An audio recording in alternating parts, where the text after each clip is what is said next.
ओम शांति। बाबा के महावाक्य सुनते हैं। बाबा कहते, मीठे बच्चे, ज्ञान है मक्खन, भक्ति है छाछ। बाप तुम्हें ज्ञान रूपी मक्खन देकर विश्व का मालिक बना देते हैं, इसलिए श्री कृष्ण के मुख में मक्खन दिखाते हैं। प्रश्न है, निश्चय बुद्धि की परख क्या है? निश्चय के आधार पर क्या प्राप्ति होती है? उत्तर, पहला पॉइंट है, निश्चय बुद्धि बच्चे समा पर फिदा होने वाले सच्चे परवाने होंगे, फेरी लगाने वाले नहीं। जो समा पर फिदा हो जाते हैं वही राजाई में आते हैं, फेरी लगाने वाले प्रजा में चले जाते हैं। दूसरा, धरत पर ये धर्म न छोड़िए। यह प्रतिज्ञा निश्चय बुद्धि बच्चों की है।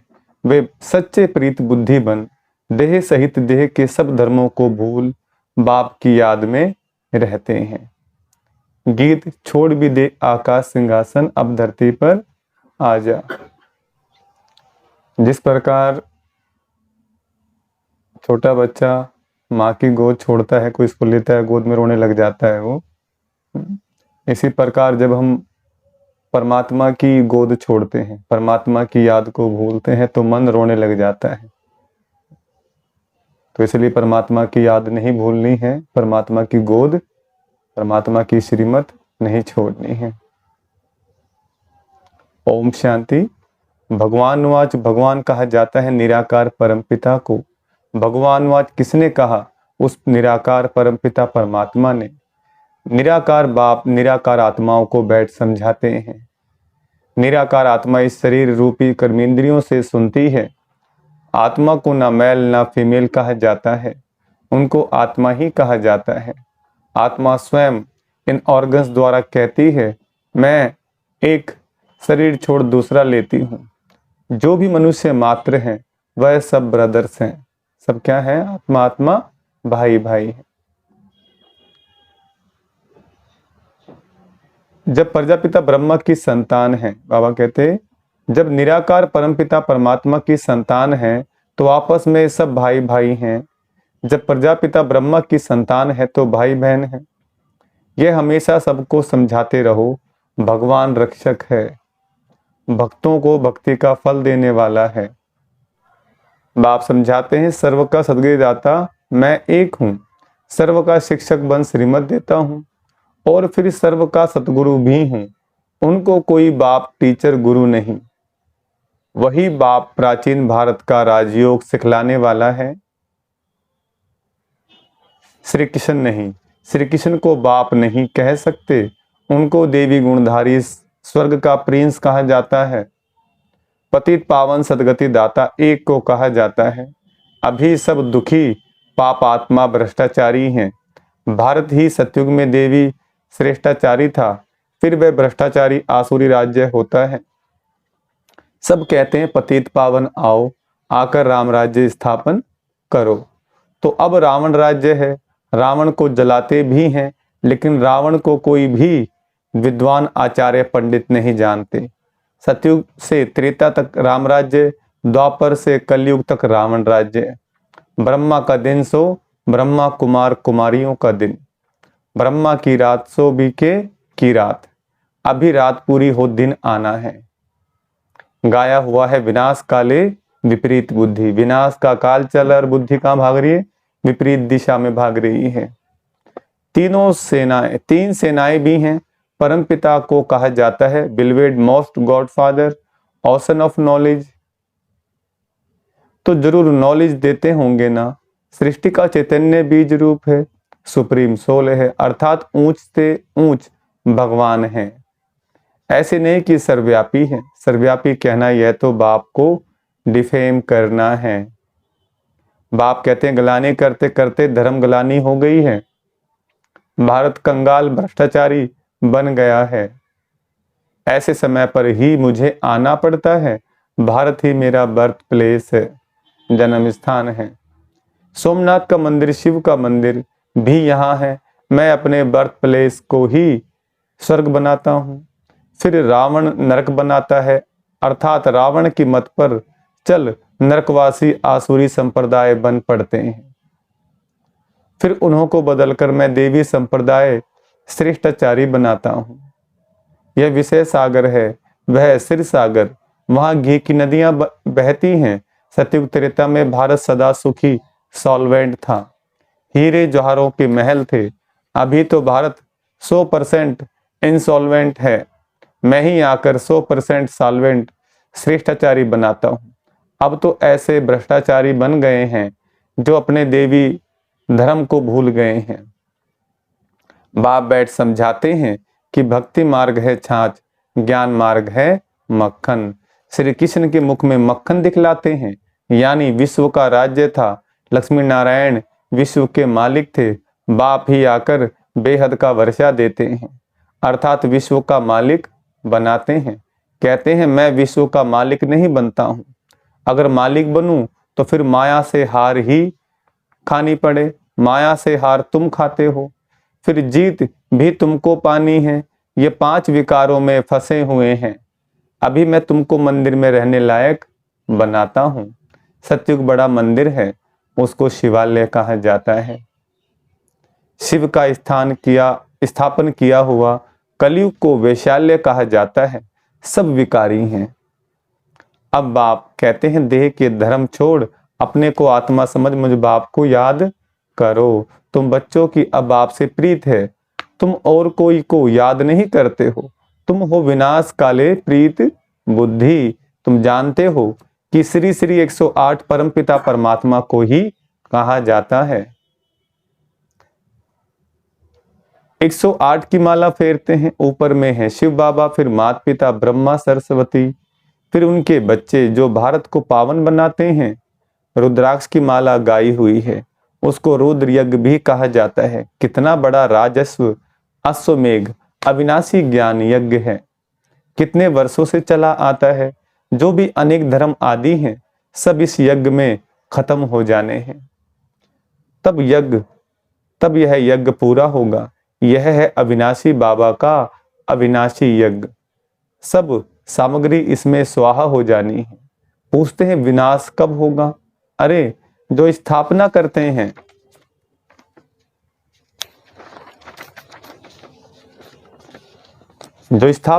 हैं, उनको ही फिर पालना करनी होती है।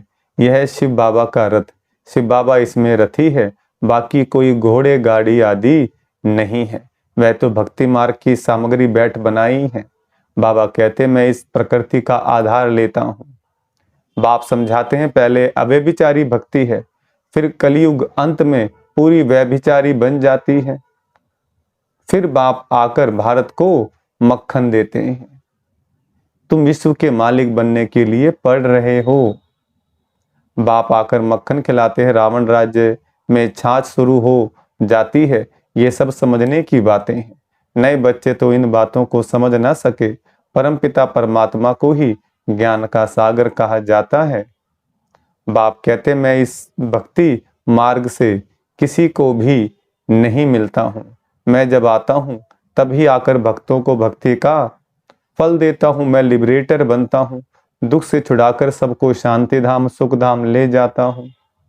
निश्चय बुद्धि विजयंती, संशय बुद्धि विनश्यंती। बाप समा है उस पर परवाने, कोई तो एकदम फिदा हो जाते हैं, कोई फेरी पहनकर चले जाते हैं। समझते कुछ नहीं है। फिदा होने वाले बच्चे जानते हैं बरोबर बेहद के बाप से हमको बेहद का वर्षा मिलता है। जो सिर्फ फेरी पहनकर चले जाते हैं वह तो फिर प्रजा में ही नंबरवार आ जाएंगे। जो फिदा होते हैं वह वर्षा लेते हैं। नंबरवार पुरुषार्थ अनुसार, पुरुषार्थ से ही प्रारब्ध मिलती है। ज्ञान का सागर एक ही बाप है, फिर ज्ञान प्रायलोप हो जाता है। तुम सदगति को पा लेते हो। सतयुग त्रेता में कोई गुरु गोसाई आदि नहीं होते। अभी सब उस बाप को याद करते हैं क्योंकि वह है ओशन ऑफ नॉलेज, ज्ञान का सागर। सबकी सदगति कर देते हैं, फिर हाहाकार बंद हो जय जयकार हो जाती है। तुम सृष्टि के आदि मध्य अंत को जानते हो। तुम अब त्रिकालदर्शी त्रिनेत्री बने हो। तुमको रचता और रचना के आदि मध्य अंत की सारी नॉलेज मिल रही है। यह कोई दंत कथा नहीं है, गीता है, भगवान की गाई हुई, परंतु श्री कृष्ण का नाम डाल खंडन कर दिया है। तुम बच्चों को अब सबका कल्याण करना, तुम हो शिव शक्ति से न वंदे मातरम गाया हुआ है।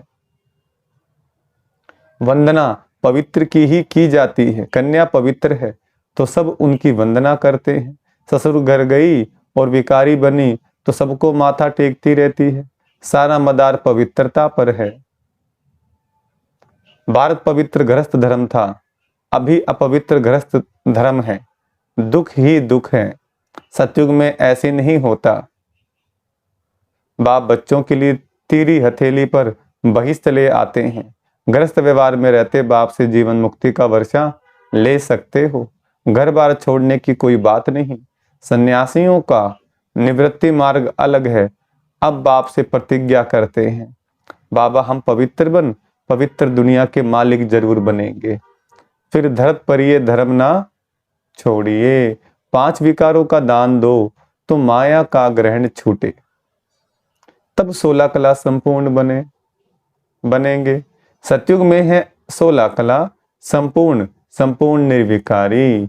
अब श्रीमत पर चलकर फिर से ऐसा बनना है। भगवान है ही गरीब निवाज।